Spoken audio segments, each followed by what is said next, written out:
Ladies and gentlemen, today is September 4th, 2013, and this is the KNKL Daily number 89. I'm your host, Kienan Lafferty, and today is Thoughtful Wednesday, right? Wednesday.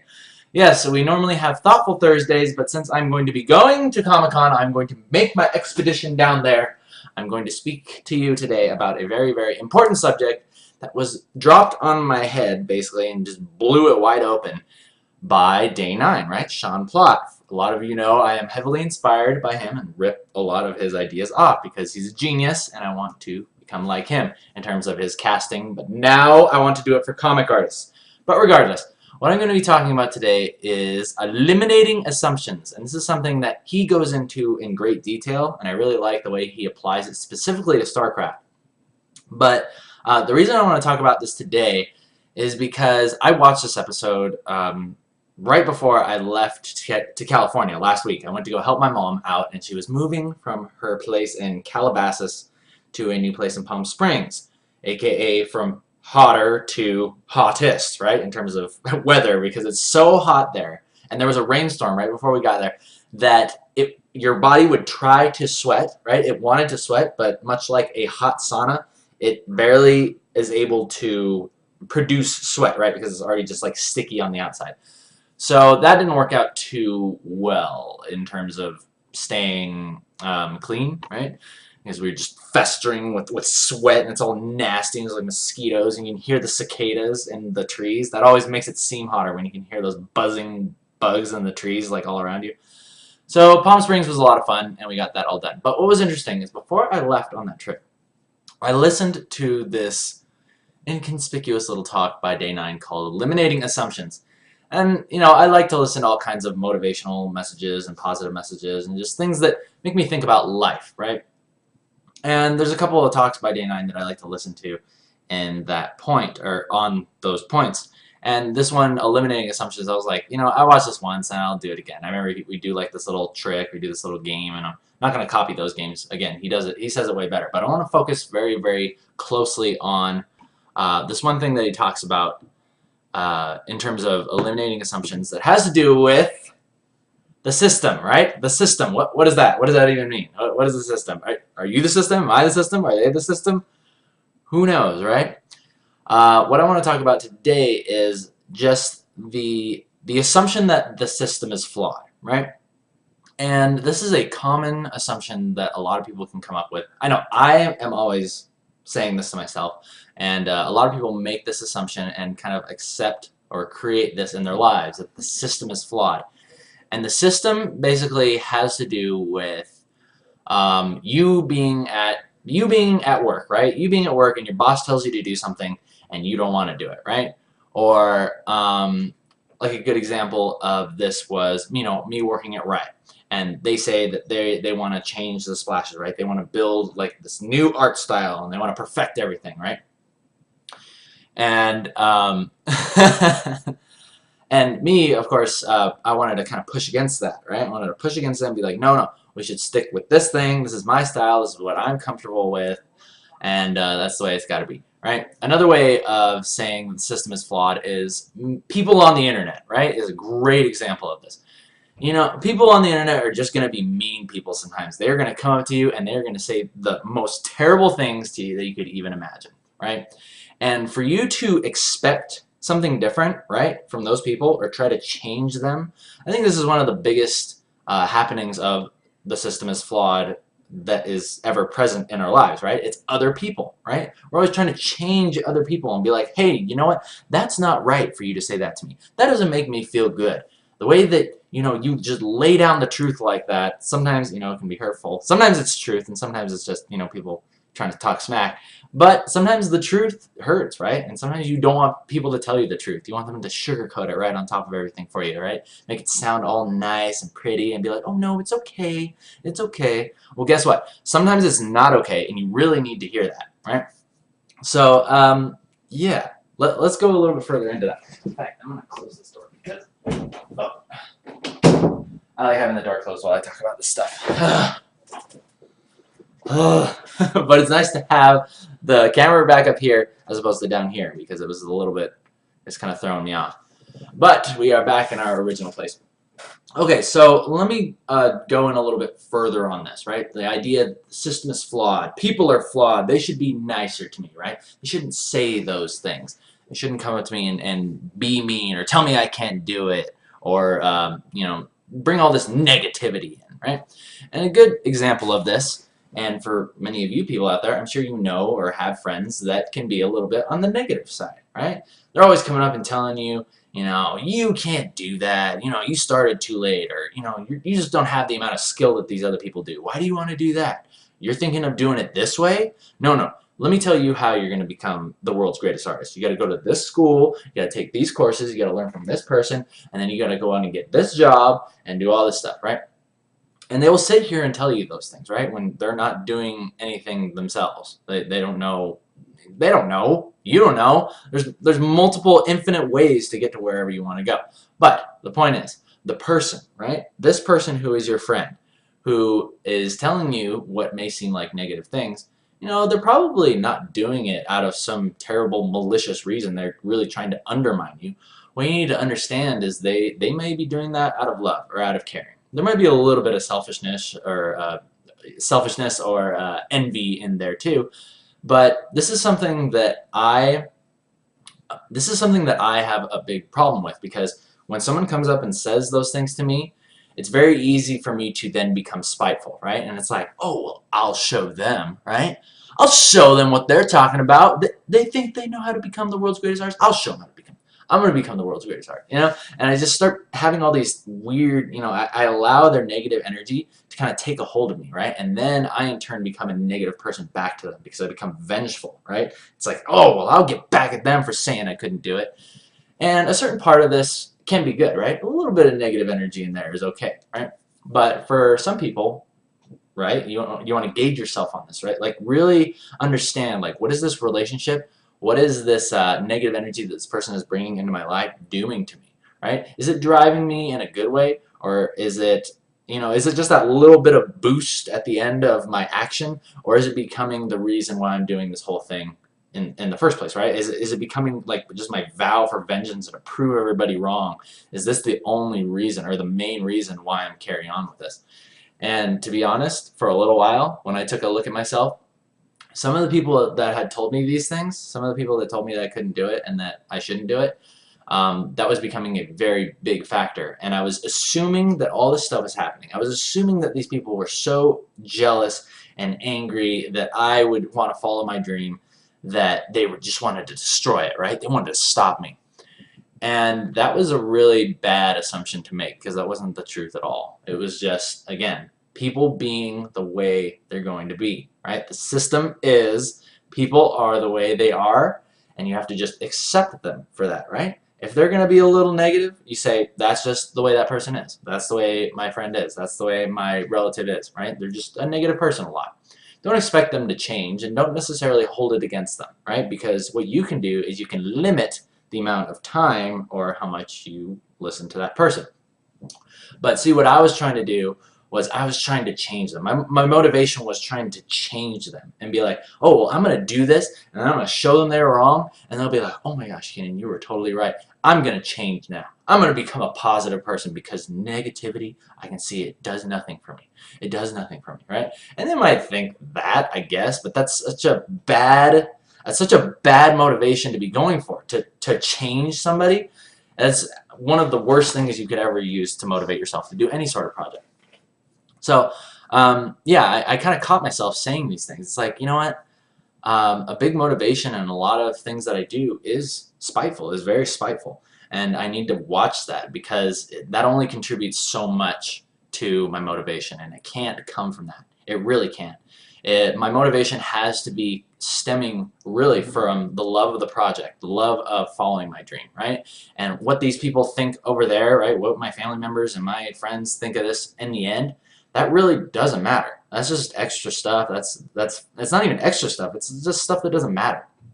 And I need to stop letting their negative feelings and just negative thoughts and just the way they are, instead of getting to me, right? Instead of me looking at them like there's something wrong with them, like, who am I to say that? Like, I'm not perfect at all. I have tons of like terrible, stupid things that I do. Like I can't listen for a freaking worth of crap, right? I have ADD, right? So I can barely like concentrate on something for 5 minutes.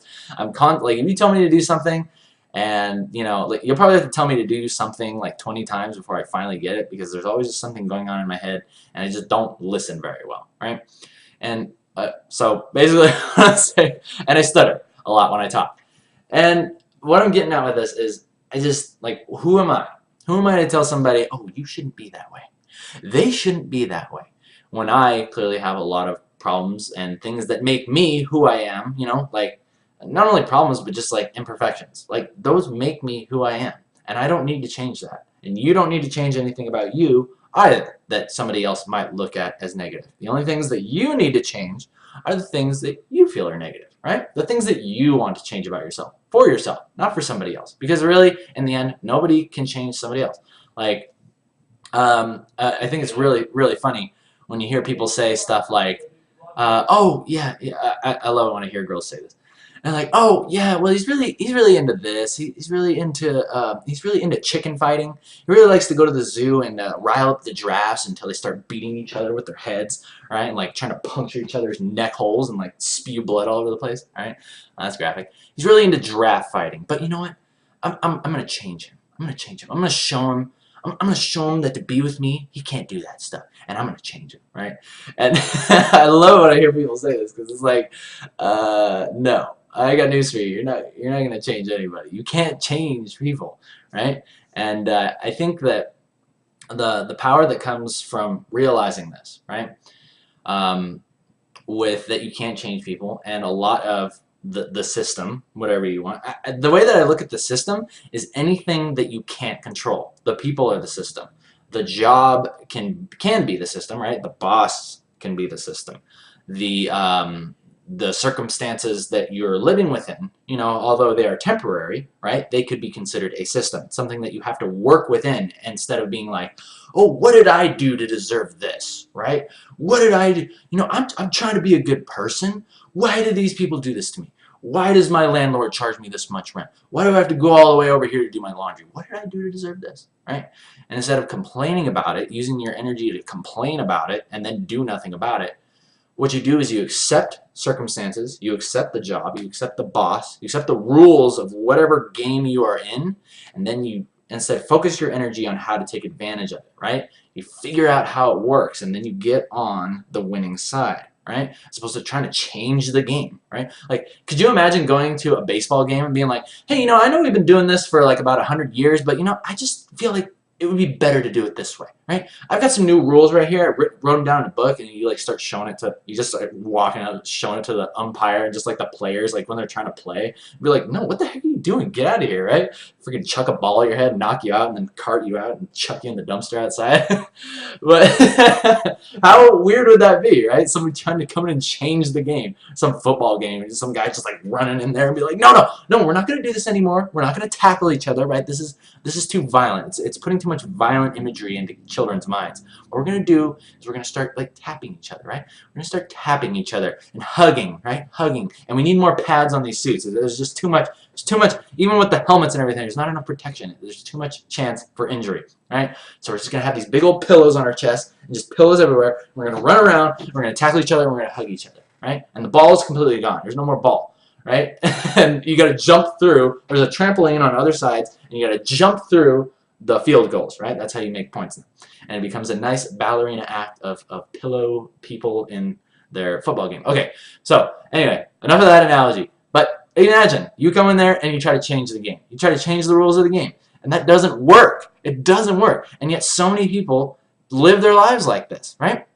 They're running in there saying we should play with pillows in a football game when they're saying, hey, that person should be different. Or hey, this job, you know, they shouldn't tell me to do that. Right? Or my boss is just so unfair, right? This is a big thing. When you hear people saying things are unfair, or you know, life's unfair, or the job's unfair, or the circumstances are unfair, and just things happen to them and they say, why me?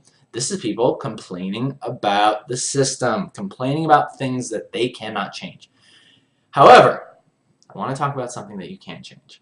And like I said before, you can focus your energy on what you can on what the game is, right? You learn the rules of the game, you get on the winning side, right? Learn how it works, and then you can work it to your advantage, right? Instead of trying to change it.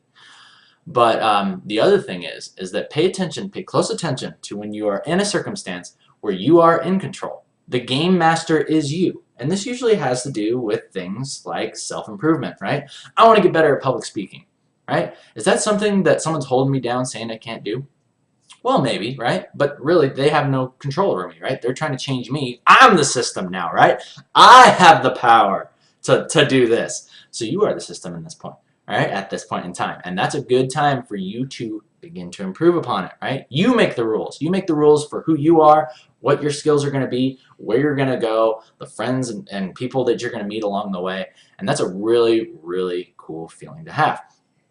And then here's the real kicker, is once you understand it in terms of stop assuming that the system is flawed, right? Stop worrying about everything else out here that you can't control, other people, circumstances, jobs, and bosses, and just things that happen.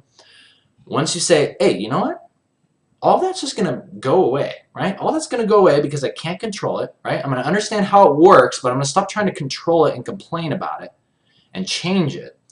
And now all I have to do is just focus on me, right? All I have to do is focus on me, the player, and how I'm going to take advantage of this and how I'm going to better myself. And once I heard this and thought of it this way, like a huge weight was just lifted off my shoulders. Because before I was worrying about all of these crazy. I was worrying about my family members. I was worrying about my friends. I was like, oh, are they gonna be okay? Are they gonna, you know, with that mental attitude, are they gonna be able to do what they want? You know, is my family member making the right decision with this? Are they gonna get into trouble? Or are they gonna create a bunch of trouble for themselves? And you know, again, that's all stuff that doesn't matter because I can't control it. I can't do anything about it. Right? If they call and ask for help, of course I'm going to be there to help them, right? But in terms of worrying about other people, it just becomes such a waste of time that you can just let it go, you can push it away, and now you can focus on you, right? Focus on you being the player in the game. All right. Let me check over here. How long have we been going for? I've been going for about 25 minutes. That's excellent. Did you guys notice I brought in the camera a little bit, so now we're almost widescreen, almost full widescreen. I actually like it. We're a little bit closer than usual, a little bit more intimate, and that's what Thoughtful Thursday is all about. Okay, so let me move on to another really cool assumption that Day 9 talks about, and he talks about things like advantages and things that might be considered cheap, right? And I think the way that he goes about saying this is he talks about Marvel vs. Capcom 2. Right? For those of you who ever played that game, it's just a crazy 2D fighting game, old school 2D fighting game where you pick 3 characters and you fight each other and things are basically just flying all around the screen. You can't tell what the heck is going on if you've never played this game before. In fact, I still can't tell what's going on just watching other people play it. But he talks about strategies that are used in that game, right? And one of the strategies that he talks about is the Sentinel Spiral combo, right? Where she basically chucks projectiles in an unending, you know, wave of stuff, and then Sentinel sends his stuff in too, right? And it's just like a constant wave of stuff coming in. And back when I was playing this game, I would go to the arcades, and people would actually use this against me, right? And I thought it was so funny because in my head, I would say, "That's so cheap." Right? That's so cheap. He shouldn't play like that. He should change it up to be more fair to me, right? That's a cheap way to play. And it's funny because Day 9 talks about this, and he's like, again, trying to push against the system is basically saying something somebody else is doing is cheap, and they should change that, right? Or they should nerf this. This is a good thing when you're talking about games. Be like, that character is overpowered. They should change that. And once you stop worrying about that stuff, right? Once you stop complaining and just learning how to deal with it, accepting that that is a legitimate strategy, and hey, it might be cheap, but if it's effective, then work it, right? Work it, use it. And this is not just talking about video games. This is talking about business. This is talking about schools. This is talking about self-improvement. It doesn't matter. You could be like, oh, this is the best book on self-improvement I've ever read. This is just one of them that I'm reading. Super Self, right? I just like every time I see this this title, I read it like a gay guy. Super self. But I could be like, oh, this is the best book on self-improvement I've ever read. Like, this is so good that it's cheap, right? It's so good it's cheap, right? And like, I read this, and let's say I become, you know, amazing at whatever this thing is talking about, becoming super productive, right? And then someone could look at that, and I doubt they do this, but this is just an example, be like, oh, well, you just read that book, right? You read that. Everybody's reading that book. That's so lame, right? You're just doing what everybody else is doing. That book is so cheap. I like, you know, like a hipster self-improvement, right? I like to read, you know, this self-improvement book. You probably never heard of it, right? And it's probably not nearly as good as the one that I read. But again, he might be jealous and say, oh, well, that's cheap, right? That's cheap. Let me think of another good thing. You know, I didn't think about this until now, but I've always thought about advertisements, right? Advertisements and things like in my comic, right? Because people, you know, I pick up these comics at the store, right? And I'm flipping through them, and I'm getting into the comic, and I look at and then this ad is just slapped right in the middle of the comic. And I look at that and be like, this is annoying, right? This is annoying because it's like guaranteed I'm going to look at this, you know, advertisement. I'm just flipping the page and looking at it. They even designed it to look like a comic, right? So it's like I'm going to look at it, right? And I look at that and it's like, well, that's cheap, right? They shouldn't do that. And I guess it depends on what you're going for, right? Because this might be an effective way for people just to get to know your brand name. You might be flashing some logo or something in there and people see it and be like, oh, and they just like flip it, but they still saw it, right? So if that was your goal, then that might be something that's very effective. But for me, the reason why I kind of shy away from ads is because I feel like there's so much just like irrelevant stuff, right? You're reading a comic book and then there's an ad for dog food, right? Or you're watching Twitch and then, I don't know, there's like Bank of America is talking to you, trying to get you to go open some new account. And I feel like that stuff isn't very relevant. So I wouldn't really like ads in there. But, I mean, how was I going with that? It might be effective, right? It might be effective. But I might just be kind of sour towards it because it's annoying to me, or that I think it might be cheap. I don't know. Maybe that's not a very good. That's not a good example. I'm not saying I'm gonna start running ads or whatever in my comic, but I just want you guys to look at whatever you're trying to achieve, right? Whatever goal you're trying to accomplish. Don't be afraid to look at other strategies that people have done, right? And take the ones that are the most effective, even if it is cheap. I mean, really understand, like, you gotta say, okay, does this morally agree with what I'm doing too? Because, you know, when you say something is cheap, it may come at the misfortune of somebody else, right? And that might not be the best thing, right? But you want to definitely weigh that within your moral ground. And if it's just something that it's so hard to explain, I mean, in terms of business, because again, I'm learning about all that stuff too. But I'm trying to think of a good analogy, and I can't think of one. So you know what? We're just gonna move on to the next part.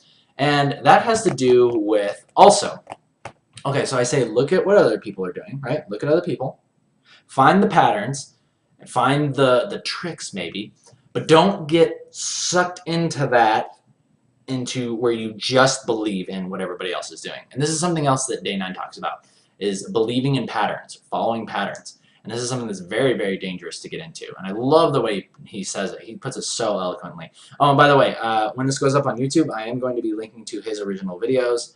He explains it way better than me. I'm just relaying my understanding of it to you and what it's done for me in my life.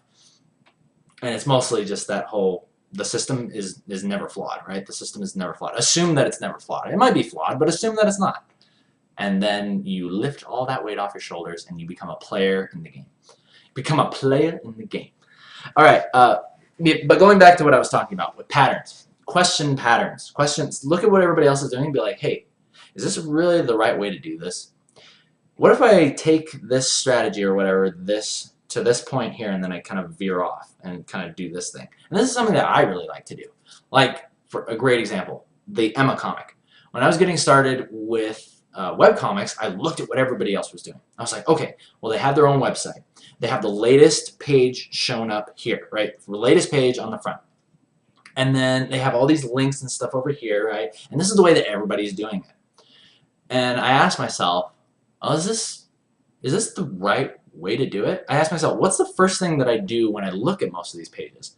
Well, I come in, and the first thing I do is they're showing me the latest page, and it's like, oh, well, don't look there, right? It's like, oh, there might be a spoiler or something. I might like it, right? So I immediately jump to the first page, right? It's like, oh, let's start from the beginning. But then inevitably, the art style is never as good at the beginning, and you're like, oh, do I really have to read all this to get up to, and like you're immediately comparing their latest work with their first work, and it's like that is really bad, right? Especially for me, I'm a very visual person. And if I'm going to get into a comic online, I really like to enjoy the art style.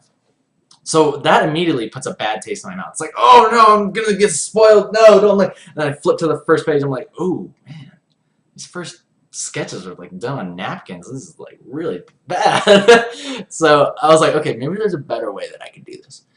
So, that kind of gave me the idea of, first of all, it's like I want people to be able to choose where they go, right? So if a person's new to the site, I'll just show them the latest page. It's like, okay, hey, I'll divide it up into issues. How about that? So it's like if you're a new user, obviously you're going to go to issue 1, and then you're not necessarily comparing it to everything else. You don't get the splash of the latest page, and then you have to go to the front.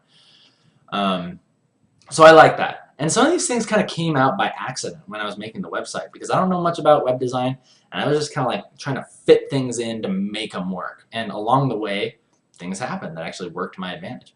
So the second thing that I noticed was, okay, with these webcomics, I really don't enjoy reading this page and then having, grab my mouse and then just like roll it over and then click this little arrow over and over and over again with every page. I was like, I wonder if there's a way that I can make it a little bit more seamless. Right, because I had the thought that I wanted to do a very highly visual comic. So people are going to be able to just like skim through these pages, right? They're just going to go and go and go and go. It's going to be a really nice flowing experience. And if they're going to have to go down the page, move the mouse, click, read another page, click, read, click, it's not going to work, right? They're going to constantly be being taken out of the comic to interact with the stupid browser and then go back in. So then I thought of, okay, well, what if I just did like 10 pages at a time, and people just like scrolled all the way down, and there's no click. It's just you're right there, mouse in hand. It's like your little TV controller, right? And you got your bag of chips right here, and your gut hanging out, and there's like grease stains over here, right? And people can just be like this, like scrolling down and reading the comic. This is what I imagined for people to do, right? And so that worked out pretty well too.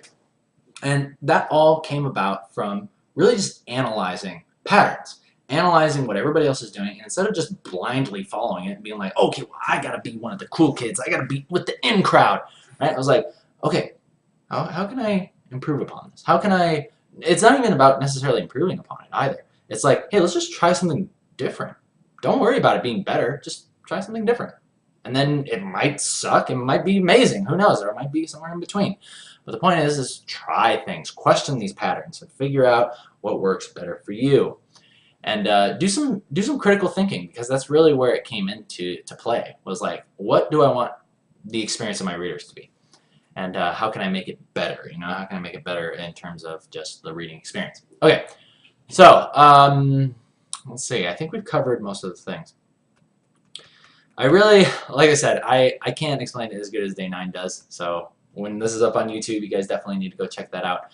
Or actually, if you're watching it right now, it is his 400th daily. 400th daily is where he deals with assumptions, and it's absolutely amazing. It's probably one of the best talks that I've heard. Like, he's talking about a video game, but the way that you can apply it to life is just mind-blowing, right? It's life-transforming, and I love it so much.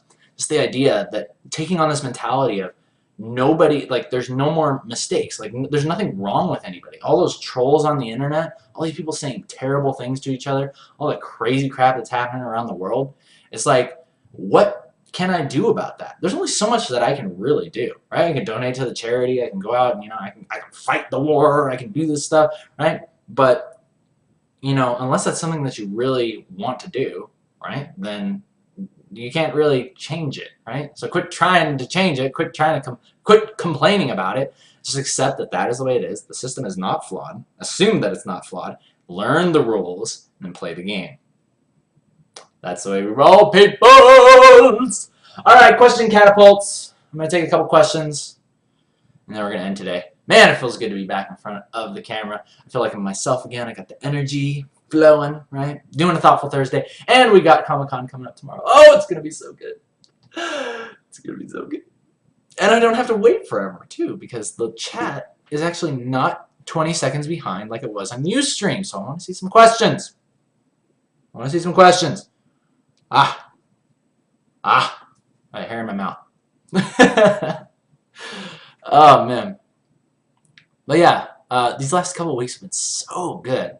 So good. And I think what I want to do is I want to sum this up by a thought that I had once I realized this and kind of implemented it into my life. That, you know, friends and family, people in your life that you might think are negative and you wish that they could change. Once you accept that that's just the way they are and be okay with that and love them anyway, it's amazing. Like, I had this feeling of, what if I had held on to this? And I want you guys to listen very carefully. What if I had held on to this feeling that, oh, this person's just negative or they're just jealous, and I just allowed that to push me further and further away from this person who, originally when they said those things, they didn't have anything malicious or negative or anything in mind. They're not trying to tear me down. They were just doing it out of, maybe they were scared.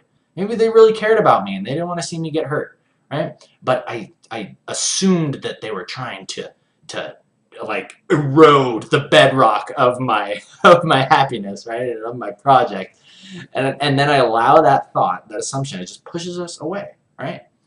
And then at the end of it all, right, say if Emma goes big and, you know, KNKL Comics is the biggest thing in the world, and I become a multi-millionaire and I have 5 Emma mobiles out in my driveway, right? Imagine all that happens, and then I look back and be like, yeah, I told you I was going to do it. And then I'm like laughing at him, right? I was like, you said I couldn't do it. And then I'm shoving it in their face. And you know what?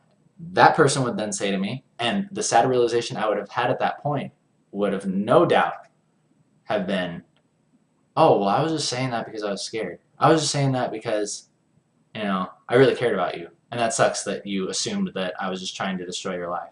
And now you don't want to be friends anymore. You know? And then I would realize that I had, you know, gained all these things, right? I achieved my dream, right? I made the story. I made everything. And along the way, I lost my friends, right? Like, how bad is that? Like, even the thought, just like, oh, it's like so, it's embarrassing. It's sickening. It's disgusting. And I can't believe that, you know, I was literally on the track to having that happen. And once I accepted that, you know what, these people are going to be negative for their own reasons, I don't have to figure out why they're being that way.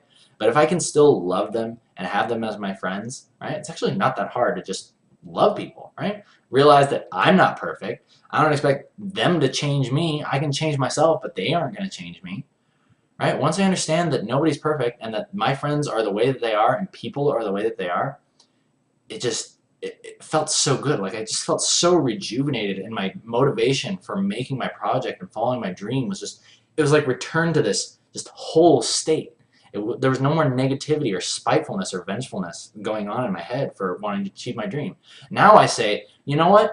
That person might have said that then, but you know what? I'm gonna show them that I can make my dream happen. And they'll be like, whoa, Keenan, you really did it. And I'll be like, yeah, I did, right? And let's go on a trip around the world. Let's go sail around the world, right? On this big cruise ship, on this big pirate cruise ship that I designed to look like Emma from Emma issue 3, right? And I'll just bring them along, right? Instead of being like, ha, you said I couldn't do it, and you suck. Get out of my life, right? That would be a very bad thing. Okay. Questions coming in. Taking a couple, and then we are out. All right. Helgen Warfare is asking about, did I hear about the Mighty Number 9? Yes, I did hear about that. That's really cool that the creator of Mega Man is creating Mega Man over again. I think that's really awesome. No, I'm just kidding. The art style looks really, really awesome. And I heard there was like some story about, right? It's the classic story of, I want to make this. Nobody around me wants to do it. He's not expecting the system to conform to him and say, oh, yes, you're brilliant. Let's make Mega Man, right? Instead, he says, hey, you know, if the system isn't going to make this happen, right, then I will be my own system. I will make my own thing, and I'll find people that want to support me. And he went to Kickstarter, and he did it. That is a great example. Great example. If you don't like the system, if you don't like the game, then get out and make your own. Okay? But, you know, it's good to kind of keep your ties open with the other game in case you need resources, you know, money to keep living, you know, okay, what I'm doing. But, you know what I'm saying. Do some celebrity endorsements for Gatorade and all that every now and then. Alright, Simon's asking, I just graduated high school and I'm being pressured into go to college or to find a job.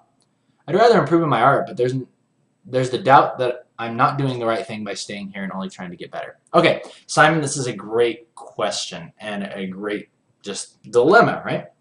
Because this is something that a friend of mine is actually going through at the same time. And again, realize that again, you want to look at the system. What's going on? What are your circumstances?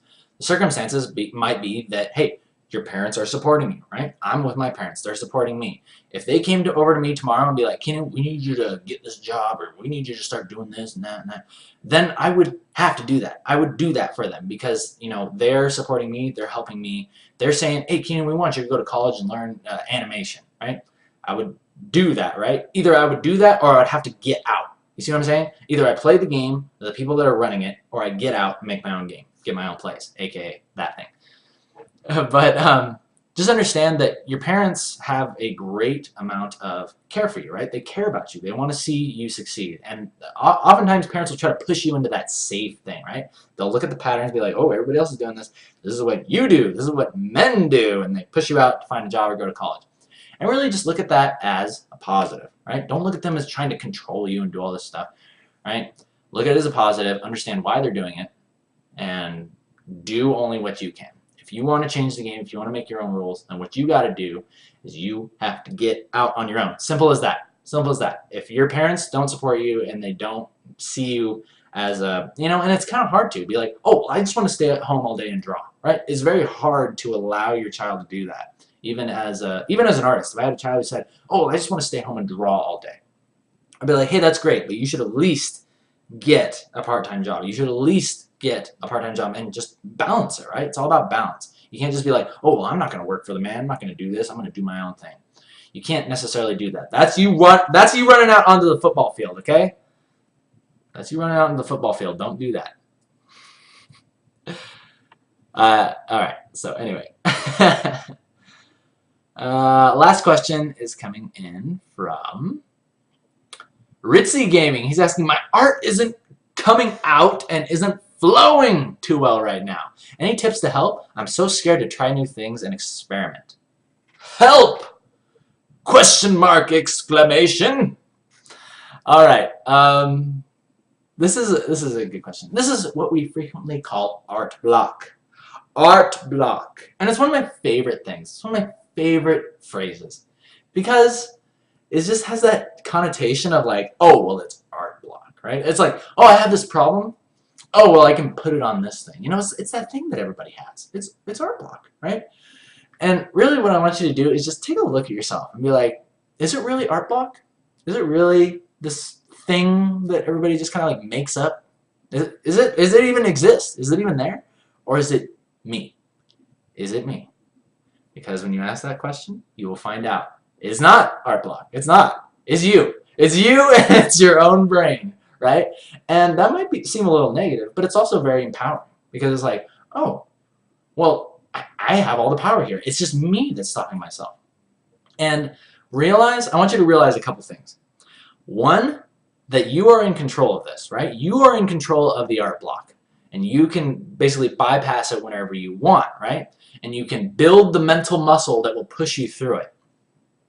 But the second part that I want to talk to you about is art block and just this feeling of being scared to try things and like art isn't flowing, your creativity just isn't there. That is something that is never going to go away. You're never going to master it and be like, oh, I never have that art block anymore. That nasty art block, it's gone. Ever since I read Super Self, right? It's never going to go away. And once you understand that, hey, I'm just going to have these problems sometimes where my mind isn't flowing and I just don't want to do this art, or I think what I just did sucks. I'm going to have times where I feel like that.